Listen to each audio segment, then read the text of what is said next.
আসসালামু আলাইকুম। Hello viewers, আপনাদেরকে আমন্ত্রণ জানাচ্ছি শাকিল মাহমুদ অ্যানালাইসিসের নতুন একটি এপিসোডে। আজ মূলত আমরা কথা বলবো ভারতের সদ্য সমাপ্ত পশ্চিমবঙ্গ বিধানসভার যে ২ দফার নির্বাচন শেষ হলো।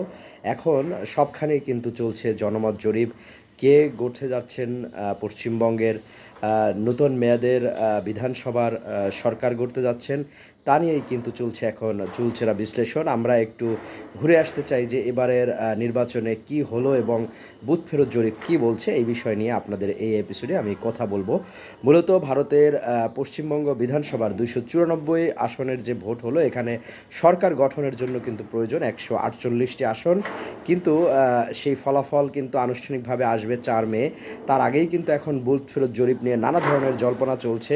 বিশেষ করে অনেক বলা হচ্ছে যে এবার কি চতুর্থ মেয়াদে মমতা বন্দ্যোপাধ্যায় সরকার গড়বেন, নাকি সেই মমতার দুর্গে আঘাত হানতে যাচ্ছে বিজেপি। এ নিয়ে কিন্তু নানা জল্পনা কল্পনা চলছে এবং বুথ ফেরত জরিপে কিন্তু এক ধরনের মিশ্র ফলাফল দেখছি আমরা। যেমন পিপলস পালস, তারা তাদের জনমত জরিপে বলছে তৃণমূল পেতে পারে ১৭৭ থেকে ১৮৭ আসন, আর বিজেপি ৯৫ থেকে ১১০।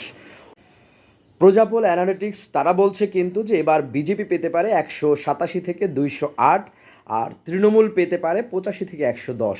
অন্যদিকে চাণক্য স্ট্র্যাটেজিস, তাদের হিসেবে হচ্ছে যে ১৫০ থেকে ১৬০ পেতে পারে বিজেপি, আর তৃণমূল পেতে পারে ১৩০ থেকে ১৪০।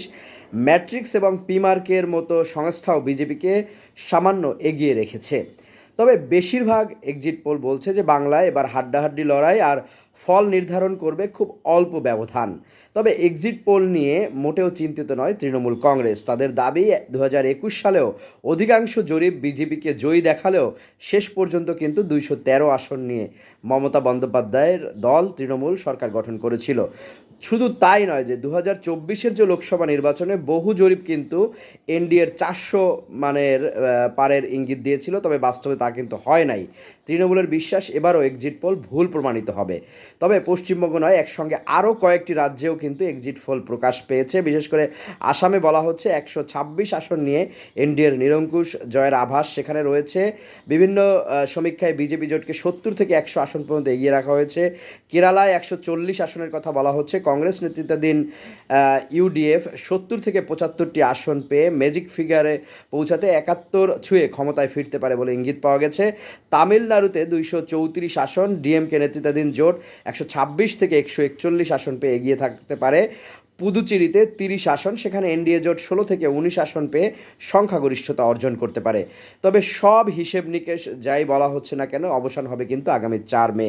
মানে এক্সিট পোল ঠিক হবে নাকি সবাইকে চমকে দেবে বাংলার ভোটাররা, সেটাই এখন দেখার অপেক্ষায়।